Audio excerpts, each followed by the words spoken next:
today I'm going to be the first Muslim hijabi women's playing the Premiership. I feel like they're missing a trick not having your earrings on the merchandise stand. I agree. Every time I get my coat, they're like, Mum, you guys play rugby? You guys play a game? I'm like, no, I'm just going to go buy milk without having Let's do this! I think I see ya. Oh, I'm looking forward to this one. Here she is. Come on, girl. Do you have to reach? Oh, wait, do you have to reach to lock? There we go. Oh. Lot of buttons in here. Hello. Hi. Hi. Z, how are you? I'm good, thank you. Fancy finding you here. Oh, I know. How are things? Your earrings, firstly. I was literally just going to say that. Yes. Have you got us a pair? Because I want some of those. I actually made them for myself, but a lot of people have been asking me, so maybe. Yeah. They're beautiful. Thank you. Where did you get them done? So basically, I designed them, and Queen. I got them made in Ghana. It's handmade. They're handmade, and I've got 2 pairs. And basically, the concept is, as you can see, it's RWC, which stands for Rugby World Cup, and then you've got the rugby ball, and then you've got the little sprout there that sort of signifies the growth of the women's game. By the way, with the earrings, do you have just one colour or is it 2 different colours? It's actually just one colour. They're all this colour. Okay. Yeah, just one. So, Women's Rugby World Cup. Yeah. Buzzing about it. Exciting. So exciting, honestly. Isn't it just feels like a long time coming? Mm-hmm. Who are you backing, Z? What do you think is going to happen? I think we're going to have a repeat of England, New Zealand Oh, yeah? final. Yeah? I think it's going to go England's way this time. I mean, surely it has to. I know, the build-up is just so much that it absolutely has to. And I think home World Cup, home fans, all of that, so. I think the buzz around the World Cup this year has just been something else. It's almost, we've seen it with like England and what's happened at the Euros. Yeah. I generally think like England rugby could have a similar impact this year. I don't know about you guys. Yeah, I agree. I think this is going to put rugby and women's rugby on the map. It's going to spotlight all the incredible personalities and athletes that we have, and I'm really excited to see, how all the women are going to do. It's going to be fantastic. We've seen the impact of the Lionesses. We always talk about and celebrate their achievements. Mm-hmm. They've just gone and done it again with the Euros win, and that still created such a big momentum, and it wasn't even in this country. This is a home tournament, which makes it even more special, doesn't it? It does, and I'm just can't wait to see the impact as well it's going to have post. But I think the tournament itself, it's so big. I love the fact that they've sort of pitched it in across the UK, so everyone gets a piece of the Women's Rugby World Cup, all the way from Newcastle down to Brighton. You can get tickets and you can come and watch. So I'm super excited. Today is obviously about you, Z, and would love to hear about your journey, and let's go back to the beginning of the first time you ever picked up a rugby ball. Like, what actually drew you to rugby? My PE teacher coached outside of school, and she just bought a bunch of rugby balls in. She was like, right girls, we're going to do rugby for PE today. And I kid you not, I was the only one that was buzzing. Like, everyone else was like, oh miss, I don't want to get on the floor, I don't want to get dirty. But I was like, come on miss, let's do this. Yeah, come on. Literally, I was like, let's do this. And I think because of my enthusiasm, I kind of helped encourage everyone else to join in. And when I touched that rugby ball for the first time and just running through people, I just thought, where's this sport been all my life? I was 14. I was 14 when I first touched the rugby ball, and I was like, I've been missing out for 14 years. You know what though, if you don't have it at your own school, then there's no real influence unless people in your family play it or you've grown up watching it. Yes. You don't have that access. I genuinely believe if it wasn't for my PE teacher, I wouldn't have found rugby. And the fact that she was female and she was a woman, I think that speaks volumes, because, as some people feel like it's a male-dominated sport, for a female, or a woman to introduce me to that sport, it's huge. So what did you do then? So you obviously did you do it? You didn't do it at school, did you, or did you go to your actual club? Yeah, so I did it at school for a term, which was PE lessons, and then I actually didn't do it for a while until I did A-levels. I did A-levels in physical education, and then my PE teacher at A-levels was like, Z, you need to do a physical element of your coursework. And she was like, what sport do you want to do? And I was like, do you know what, miss? I remember 14-year-old Z, I enjoyed rugby. Miss, can I do rugby? And yeah, she basically went to the head teacher at the time, was like, see, she needs to do rugby, we need to get her into a rugby club. And the head teacher paid for my membership for a season. And I was like, Ealing Childfinders was my first, under 18s, and that was my first rugby club, and I've basically been playing since then, yeah. What was it like stepping up into an environment at Ealing? It was so, like, I was so curious because I didn't really know what, was in front of me. I barely knew how to play the game anyway because I was so new.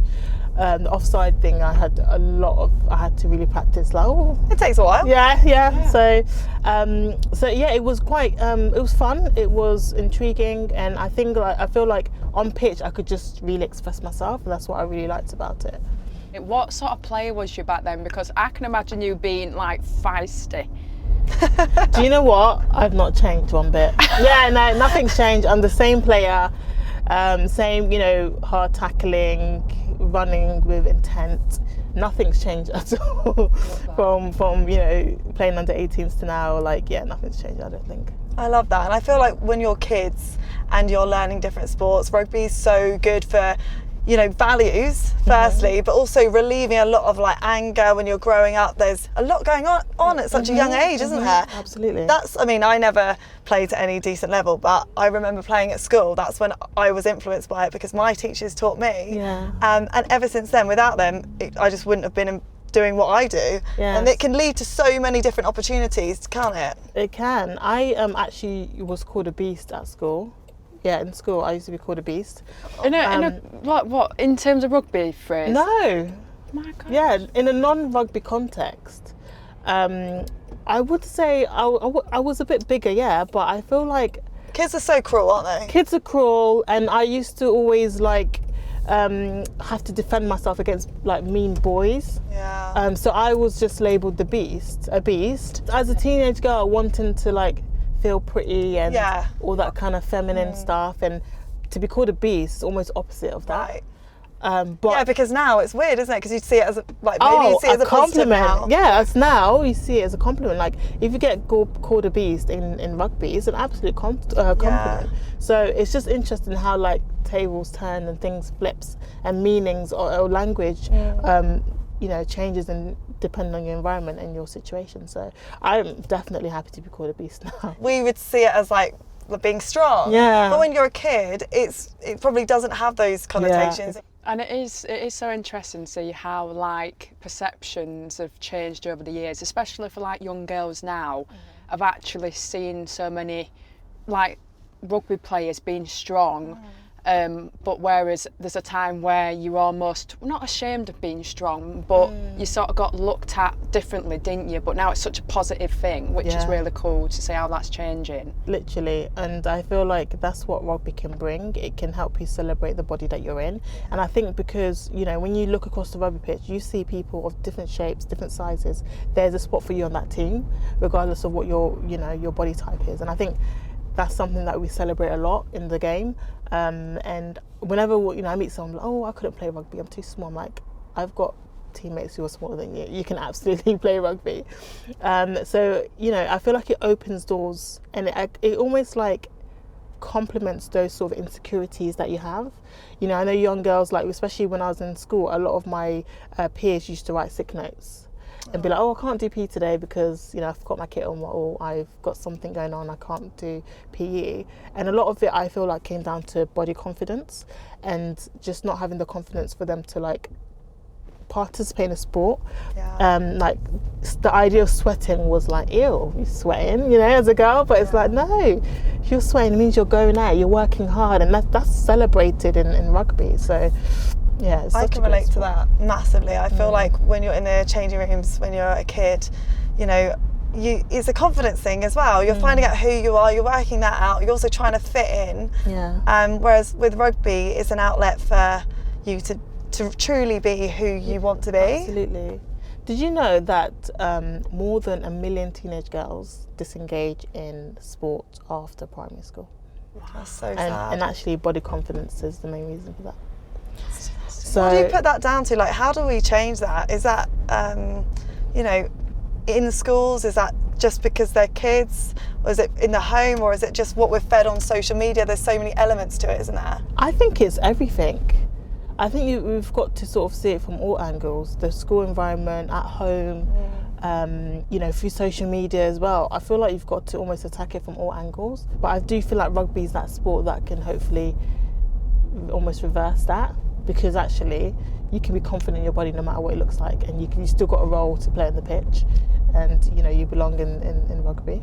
I can definitely relate to that as well. I think when you're in rugby, you forget how kind of accepting people are of what your body can do, and it's not how it looks, it's how it performs, and that's celebrated. And then I think it's kind of when you come out of that environment and then you go into a different environment and you're like a bit like, oh wait, like perceptions are different, and it's just quite a crazy thing to get your head around. But I do love rugby for that you can be different sizes, shapes, and you have different strengths, but it's still celebrated. Exactly, absolutely. What's really exciting as well, celebrating all these different types of bodies, is that we've got the Women's Rugby World Cup. So there's going to be more exposure to this as well, and so not just kids, but whoever you are, however old you are, it's going to hopefully impact a nation, and well, hopefully worldwide. We're going global. We're going global, baby. But I think it's got the power to really create such a buzz and an interest, even more so because we see it growing. I'm so, as you can tell, I'm very excited about it. I just think the impact of this World Cup is going to be huge. First hijabi woman to compete in the Premiership Women's Rugby. We're delighted to have her with us on the podcast. It's Zainab Alema, Hi. Also known as Z, in the rugby world. So and good. The Bulldozer. The Bulldozer. Yeah, don't forget about that. And just why is that? Well, actually, before I tell you, I have to ask you, when you hear the Bulldozer, what comes to mind? Okay. Beastly. Okay. Strong. Yeah. I just think a strong bull coming at you. All of those are correct. So for me, it's a metaphor for who I am and what I'm trying to do within the rugby space. So a bulldozer is a construction equipment, right? You usually see it on building sites, smashing things, destroying buildings. And I like to think, for me as a black Muslim woman in rugby, I'm smashing stereotypes and breaking down barriers as a bulldozer would on a construction site. But it's not just about breaking down the barriers and breaking down buildings, it's also about paving a way for something bigger and better. And I say there's always 3 ingredients to becoming a bulldozer. You've got to be bold. Tick. You've got to be brave. Tick. And the last, which I think, if you don't have this ingredient, you cannot be a bulldozer. You've got to be yourself. If you can do those 3 things, you're a bulldozer. And although it's my nickname, I like to share it with other people. So I think naturally as a woman, you're a bulldozer, I think. We need to channel our inner bulldozer. We do, I feel like you probably do that quite a lot, actually. No, but I need to channel it more. I like the meaning behind it. I think that's the coolest part, isn't it? Yeah, there's so many layers to that. So many layers, yeah. I'm like an onion. You'll find that I've got a lot of layers to me, so. Well, that's great. Yeah. We've got you for a little while. I can't wait to have this chat. I've been so looking forward to sitting down with you and talking about your rugby journey. We've just heard a little bit about that in the car. But in terms of being the first hijabi woman to play at the level that you're playing in the Premiership, I mean, you're making waves amongst the rugby community. What does it feel like from your perspective? Just like, it's an honour. I think it's such a privilege to be able to play top flight women's rugby. It's something that I've wanted for a very long time. I was actually speaking to Jodie, and the beginning of my journey back in 2021, I made it public that I wanted to become an elite rugby player, but obviously had to get in the Premiership first. And you know, speaking to Jodie, she was one of my first supporters, which was amazing. So it's nice to be sitting here and speaking to her today. And I think for me, it means a lot because I'm really about representation. Is huge for me. Because you know, a lot of people say you can't be what you can't see. For me, I like to flip it to say, if you can't see it, you've got to be it. And I think that's what I'm trying to do in my journey. And hopefully it will inspire many more people to feel like they can be in spaces that maybe necessarily don't see themselves in. So yeah, it's huge for me. And we were saying as well, well, personally, I have just so much respect for how you just completely owned it. You just came out and said, look, this is what I want to do. This is my dream. This is my passion, and I'm going to work towards it. And I think other people seeing that, it's just like, gosh, yeah, fair play. I can do it as well. And I think that's just an amazing thing for people to see. But I always wondered, did you ever sort of feel, you know, slightly pressure going into it of you had to sort of represent more than just yourself on the pitch or off the field as well? I think yeah, if I'm being honest, there was probably a little bit of pressure, but more coming from myself rather than external pressure. Because I thought, I've bloody told everyone that I want to play, you know, for England and to play, you know, top flight women's rugby. I better bloody go and do it, because if I don't, I'm going to look, you know, silly. But I think for me, it's having the courage to try. It's always going to be wherever you go, because I think sometimes people are scared to come out of their comfort zone. And there are beautiful things that happen outside the comfort zone. And I think you've just got to take that step. And it was a real scary thing for me. But I thought, actually, if I tell people what I want to do, maybe people can buy into the journey, and actually it can apply to their lives as well.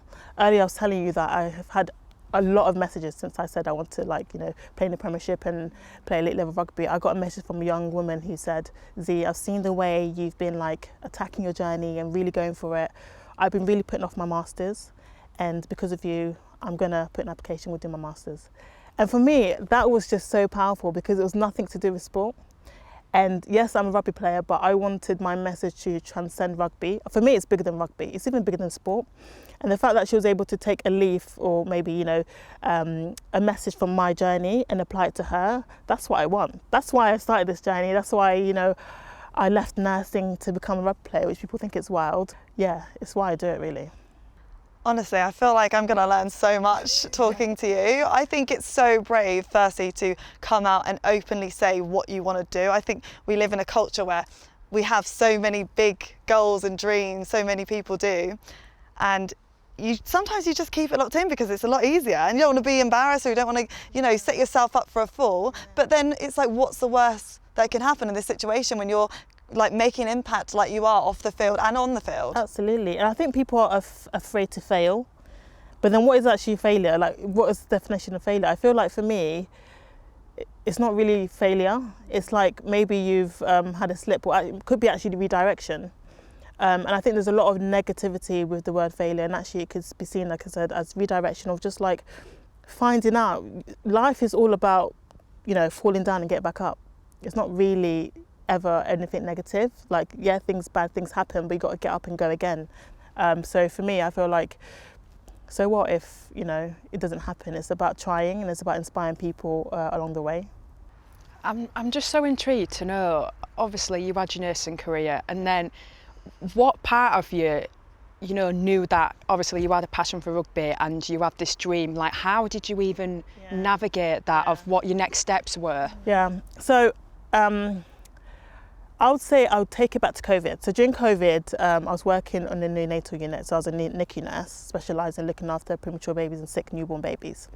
And it's something that I've always wanted to do. I was premature myself. I was 26 weeker. I could fit into the palm of my hand, literally, with my dad's hand, head to toe. That's how tiny I was. So that's sort of where the passion of nursing came from. But I remember this particular shift during COVID.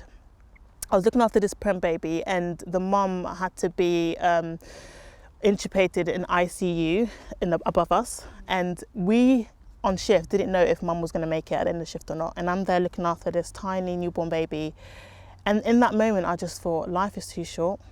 If you've got something you want to do, you've got anything you want to achieve, you've got to just go for it, because you just don't know what's going to happen next. And I kept on having this urge, like, because rugby was going well. I was playing at low level, NC1, I was in the low league, but I was doing a lot of impact off pitch, and I was winning awards. Like, I won the Sunday Times Sportsman of the Year. And I thought, wait, there's something in this. If I'm getting recognition for something I'm doing in the community, maybe I can give a bit more to rugby, because rugby has given me a lot up until that point. Then I was speaking to my colleagues. I was like, look, it was like in the staff room. I was like, do you know what? I think I'm going to give rugby my everything and just step away from nursing a little bit. And she was just like, go for it. Why not? I spoke to my manager. I was like, I'm going to hand in my resignation and just focus on. I think a few colleagues were thinking, you're crazy. Some people thought, I wish I had a passion to sort of go into. It was very scary, but I thought something in me was like, you've got to do this, and you can help people. Yes, in nursing, but in sport as well you can. And I just took the leap of faith, and I've never looked back since then. And looking back, it was probably the best decision I've ever made. Yeah. I feel like there's a lot that can be learnt from being outside of your comfort zone, and you just have to believe in yourself and have the confidence to take that first step, because the first step is the most difficult. As you all know, with gladiators, you were in a predicament. You didn't know whether to leave rugby either and go for it, but it's obviously absolutely paying off. It's so good to see you out on the field, but your journey couldn't have been linear. You know, I'm sure you've faced a lot of challenges along the way, especially the fact that you are the first hijabi woman to play in the Premiership. That's huge. You're setting an example for so many people. But just talk to us a little bit more about your journey and the challenges that you've had to overcome. So I'll say in the beginning, so when I spoke to my parents, that I was like, look, I tried rugby at school, I really enjoyed it. I really want to like play rugby at a club. And my dad was like, rugby's a man's sport. That's what he said. Rugby's a man's sport. Rugby's an elitist sport. Why do you want to go play rugby? I think he just couldn't wrap his head around why his Muslim daughter wanted to play rugby. He was like, why don't you go play tennis? And I thought, well, I'm not interested in tennis. It's non-contact. And then also, I think when I look back, I think it's because of representation. Obviously, Serena Williams and Venus, they're like, you know, tennis superstars, and there were black women smashing it. But I don't think he even knew that women played rugby. It existed. There was nothing on the TV about it at that time. So he's just like, why? But he never said no, and I just continued. So I would say the first sort of hurdle was actually in-house, my dad having this sort of misconceptions about women playing rugby. And then when I went out into the rugby community, being a Muslim woman, wearing the hijab, in the beginning, I was like, how do I even navigate myself? How do I be a Muslim woman and be a rugby player? How do those two identities come together? It was very baffling for me. And I kind of felt like I was like, you know, Hannah Montana, living two different lives. I honestly felt like that, especially in university. Like, sports hijab, I didn't have one. So I was like, what do I even wear? There was this incident where my headscarf came off during a game. And I was having a very bad hair day. Yeah, a very bad hair day, and I just thought, oh my goodness, this is very embarrassing. I scored a try, got up, felt a gust of wind in my hair, and I was like, oh my goodness, my headscarf's come off. I got up, ran back to grab it off the floor, put it back on, and cracked on the game. My teammates at the time was just like, are you okay? I didn't injure myself, it was just embarrassing. But I thought I've got to try and find a way to still play rugby without my headscarf coming off. And then I invested in a sports hijab, I invested in a scrum cap, and that's what I wear to play if you see me. And for me, it was like wherever there's a will, there's a way, and that was my hack to try and keep myself in the game. And then just like being covered up, so I wear my underlayers as well. So I looked different on the pitch, visibly different. But for me, it sort of fueled the way I played. I thought I can't knock on the ball. I've got to make a tough carry. I've got to make my tackles, because people are I already stand out. I don't want to stand out even more because of performance. And the drinking aspect as well. And I was so oblivious to how heavy the drinking culture was. And as a Muslim, I don't drink. So I was like, how do I connect with my teammates if I'm not drinking at the bar afterwards? And I love tea. Tea's my favourite thing. I know up here you guys have Yorkshire tea and stuff. I do like Yorkshire tea as well, but Earl Grey is my favourite. And I tried to find a way where I can have a beverage that was that I could have. It wasn't alcoholic. And I remember one incident at school in university where I won player of the match. And I used to win it quite a lot because, you know, I was a decent rugby player. But it was embarrassing having to, say no to the pint because I didn't drink. And that was embarrassing in itself. But I remember in my last year, one of my teammates was like, Z doesn't drink. Let's give her a non-alcoholic drink. So I think I downed like a Sprite or something, some lemonade drink. And apparently it's harder to down a fizzy drink, apparently. Yeah, that sounds really tough. I can imagine. Yeah. Like, but I was like, no way I'm going to lose. I'm not drinking alcohol, but I'm not going to lose this. And obviously, John, they're like, wow, Z, imagine if you did drink. I'm like, yeah. So that was a small gesture that happened. I still remember today. It was over 10 years ago, but I remember it because I felt included. It was a way for me to still participate in that like post-rugby vibe, but I didn't have to compromise my values. So there's a lot of things that, a lot of struggles, a lot of like barriers that I had. But I think now, because I'm comfortable in the rugby space, and I think because I'm comfortable in my identity, that allows me to be comfortable in the rugby space. I think up until then it was really difficult. Obviously that's a lot of challenges you don't even think about in rugby, like the drinking aspect and things like that. But I just love how you've again, you've just owned it and you're very true to yourself, and you just seemed comfortable enough to raise those sort of topics to different people and your teammates, and they seem to respect you in that aspect. Honestly, I think it's really important to be open and honest, because people don't know what they don't know. Like, yes, we're in 2025, but there's still a lot of information that if you don't come across, you just don't know. Even something simple like going back to the barriers. So as a Muslim, I pray 5 times a day. That's a standard thing. Any practicing Muslim would. And I remember at my club in Richmond, I had to speak to my team manager, and I was like, look, I need somewhere to pray. And I've been struggling with it for a while, because there's times where, like, post-match, I would actually map out where we're going to play. If it's an away game, think about where's the local places where I could actually pray. I've prayed in parks. I've prayed in the backs of shops. All these places are not ideal places to pray, because it's quite exposed. Like, a dog could chase me in the park, you know.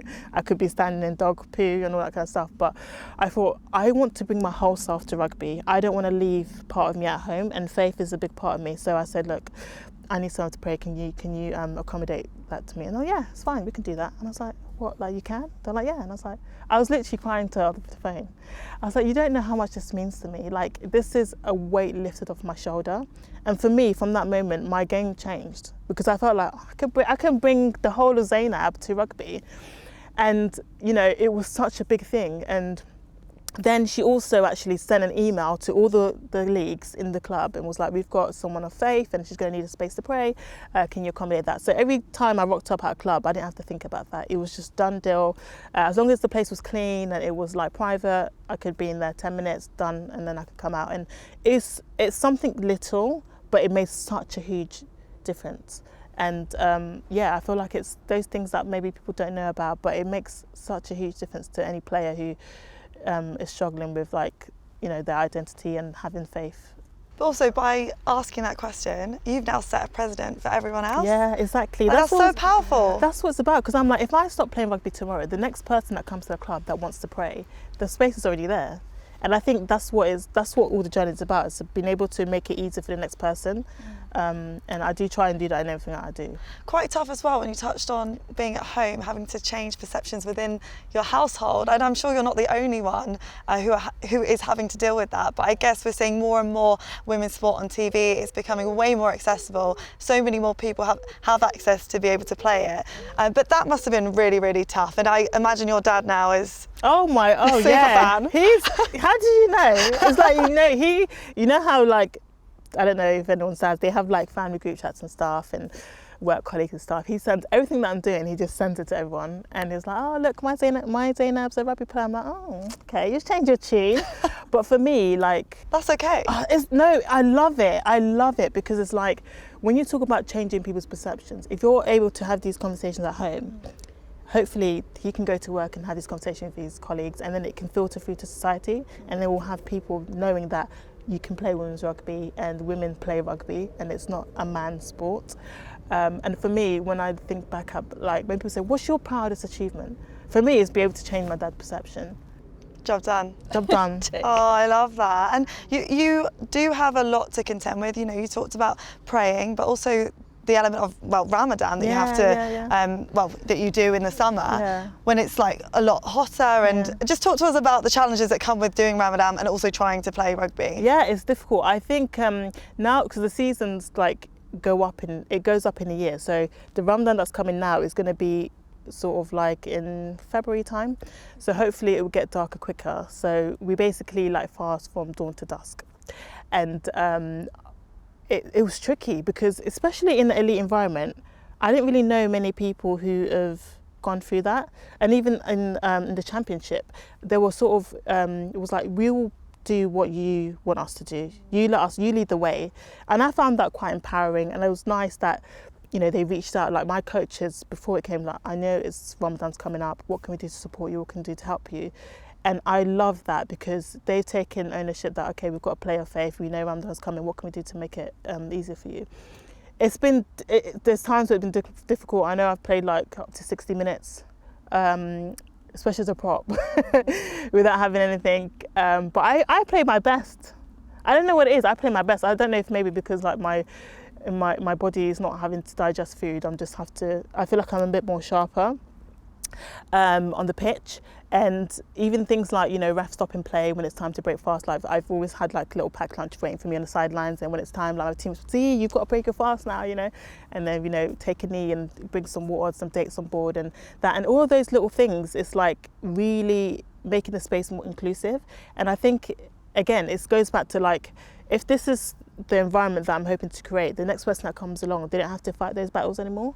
But it's not easy, but I like sharing. Like I've done a lot of posts on my socials about fasting during Ramadan and also playing rugby, and I think people appreciate that because not many people share that side, and I'm happy to share, and if it helps someone, then that's all that matters really. Yeah, that's incredible. That, I mean, even just the level of commitment and like organisation within rugby training, your faith, that's just like a mindful in itself. Yeah. So it's also amazing for, you know, the younger generation to see that it is possible and it is doable. It just takes a lot of time to get in that place. But that's, yeah, hats off to you. Thank you. That's insane. As an athlete as well, yourself, that nutrition element is really important, isn't it? Yeah. So that's even more impressive, the fact that you're being able to still compete at a certain level, at a really high level, and not being fueled in the way that others on the field are. Yeah. It's another challenge. Yeah, I think it's up to the coaches and the players around you to support you. I think is really important, and when you have that support network,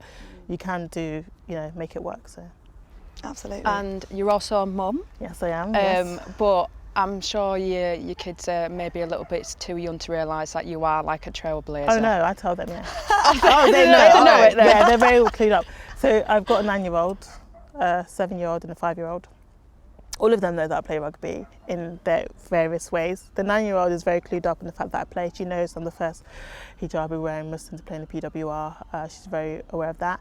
Every time I get my coat to go out, they're like, "Mum, you guys play rugby? You guys play a game?" I'm like, "No, I'm just going to go buy milk." So they think every time I leave the house is rugby related, even though it's not. That's so cute. And actually, recently I went to go on radio and I was getting ready, and I was putting a bit of mascara on, and my 5-year-old comes and she's like, "Mum, you look so beautiful." I was like, "Oh, that's so sweet." And then I finished and everything. She's like, "Where are you going?" I was like, "Oh, I'm just going to go talk about rugby on the radio." She's like, "Rugby?" I was like, "Yeah, I'm going to go talk about rugby." I was like, "Do you know what we do in rugby? We tackle." And I was playing with her, and I went to go tackle her on the bed, and she was laughing and everything. And then she got up, and then she came next to me, and she looked in the mirror, and she was like, her name is, we call her KK. And she looked in the mirror, and she's like, "I'm KK, and I am a rugby player." I didn't want my mascara to run.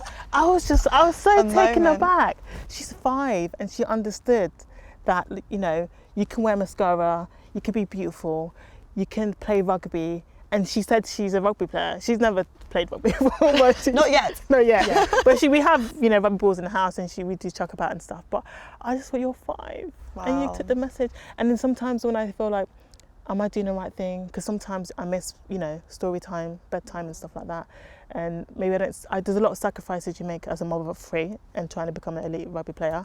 And in those moments I think, oh, maybe I'm doing something right, you know? So influencing in your own household, even more powerful as well. You're Absolutely. Like taking what you've learned and now you're influencing your kids as well, which I bet they are so proud of you. Yeah. From what they can gather at such young ages. They are. They came to watch me at Twickenham when we had the championship final, and they came with the little banners and stuff like that. It was so sweet. Like, "Go, mummy, go."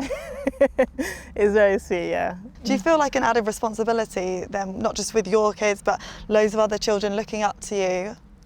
I just try to be as authentic as possible, and that does come with responsibility, but I try to I think in being myself, hopefully I'm living up to the responsibilities that come along with it. But I try to be very just be myself and just go with the flow, and hopefully that responsibility will come across in the way I carry myself. Can we actually just go to the moment where you made your debut for the PWR? Okay. Because not only you made your debut for Leicester Tigers, but you scored a try. Yeah. I mean, just talk us through the feelings. So I was stayed overnight in Gloucester, and the morning of the game I remember sitting with my phone, and I thought, I need to record a video because there's so many emotions going through my head. And I remember talking to the camera, and I was like, right, today I'm going to be the first Muslim hijabi woman to play in the Premiership. And I said that to myself on camera. And I wanted to take it in. And actually, no one around me, like my teammates, didn't know the significance of what was going to happen. It's not something that I was shouting about, but deep down I knew. And I remember going to the changing room. I was like, "Z, this is it.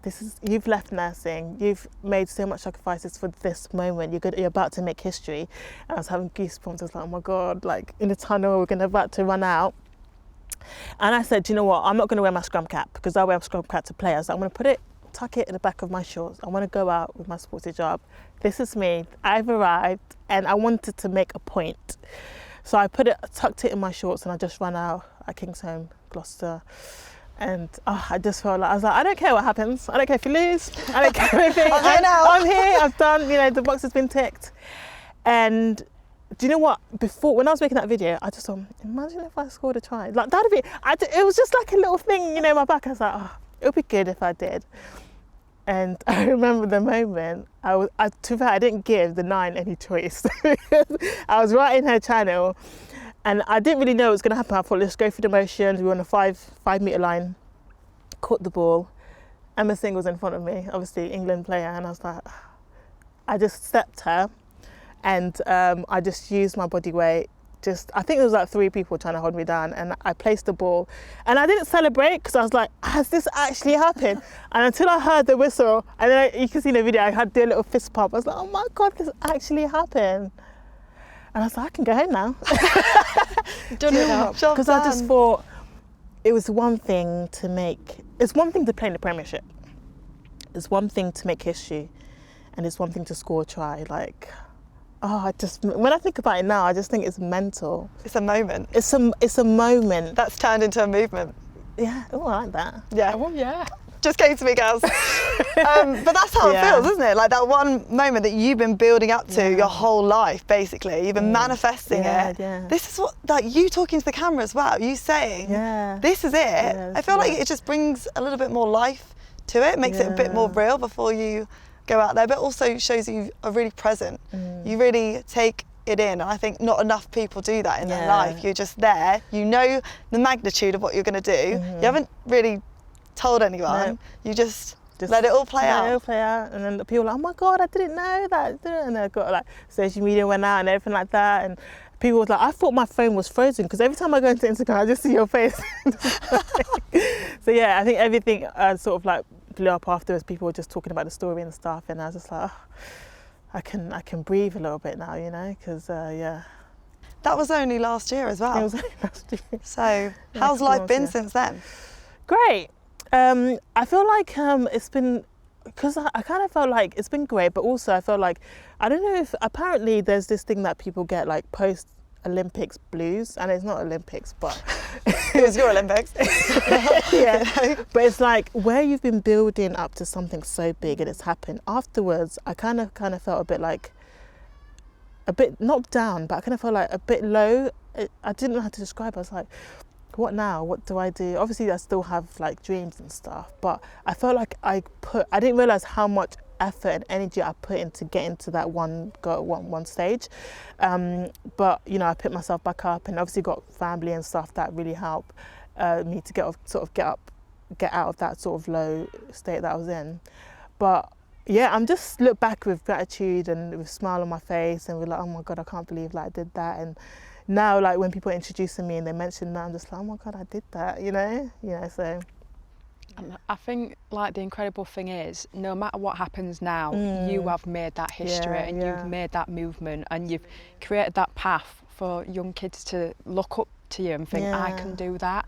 So I think that's what you've got to remember, and that is so special. And I'm just intrigued to know, like, what would you want to say to young girls who are looking up to you and thinking in that moment of like, can I do it? I'll just say go for it and step out your comfort zone, because beautiful things happen outside the comfort zone. And I think I'll just lead them back to the Bulldozer analogy, like be bold, be brave, be yourself. If you can do those things, then you'll be good. And obstacles will come. It's a very natural part of life, but as long as you can pick yourself back up and go again, then that's all that matters. But always stay true to yourself, because no one can do you better than you. So I think that's probably what I'd say. And just finally, what's next for you, Z?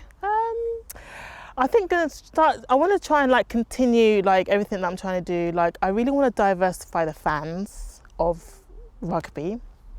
That's a big thing for me, and I think like maybe through my social media and actually going, I actually had the privilege of getting my coaching badges through the Impact 25 program, and I think for me, off the back of this World Cup, I really want to see that impact, and I want to do more things like going into communities and get a lot of underrepresented groups into rugby, because I think it's one thing to be like on the high end elite rugby, oh, rugby's great, but then actually you need to go and take their hand and be like, this is a rugby ball, rugby's great, show them and actually come down to them and be like, this is a great sport, it can give you so much. So I really want to do a lot more community work, I think, moving forward, and obviously alongside playing, but I think we can't forget about the grassroots, no matter how far you go. Like we're at a grassroots club today, and I think it's good. It's amazing that you always have to remember where it started, because I don't think any elite player would have gotten to where they are if they didn't support grassroots or start at grassroots. So I think, yeah, definitely moving forward, I want to do a lot more like community-based stuff and get more people excited about women's rugby, you know.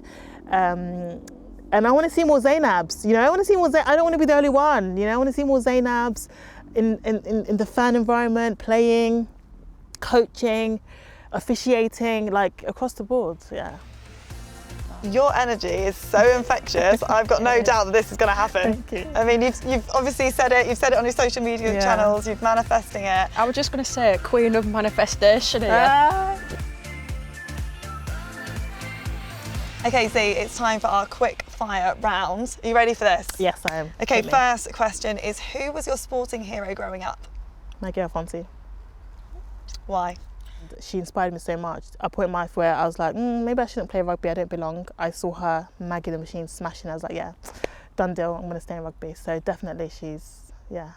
Maggie the Machine, Z the Bulldozer. Yeah, see, Yes, it makes sense. it Makes sense. It was aligned.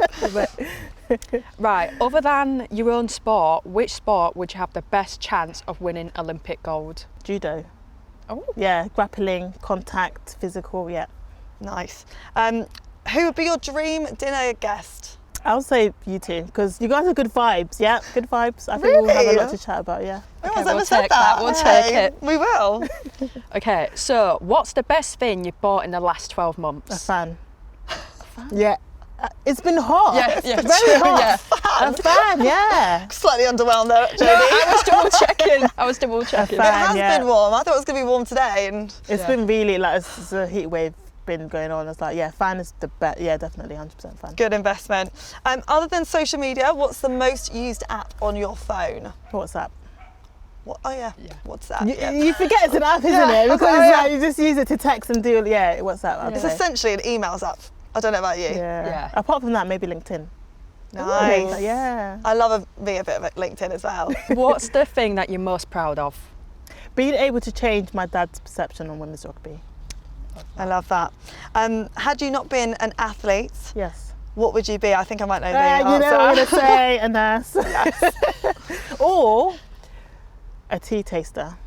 Oh. Yeah.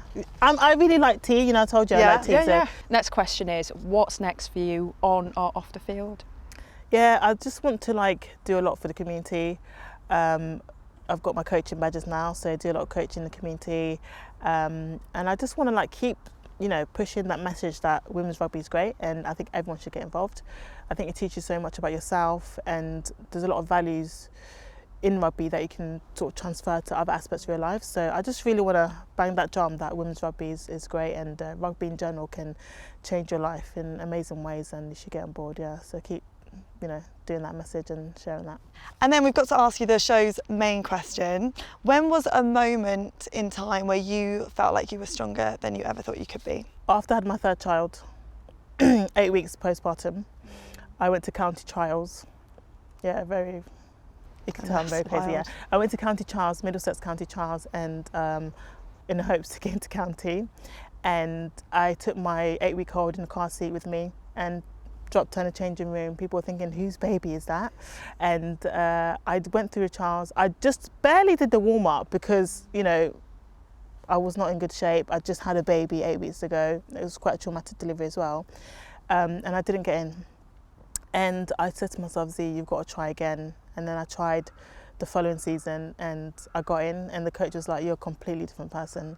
And I think in that moment, I don't think that's my stronger than you think moment, because I thought maybe I was weak, but actually I was strong because I was able to pick myself back up and try again, and then I made it. So yeah, I think I would say that's the moment.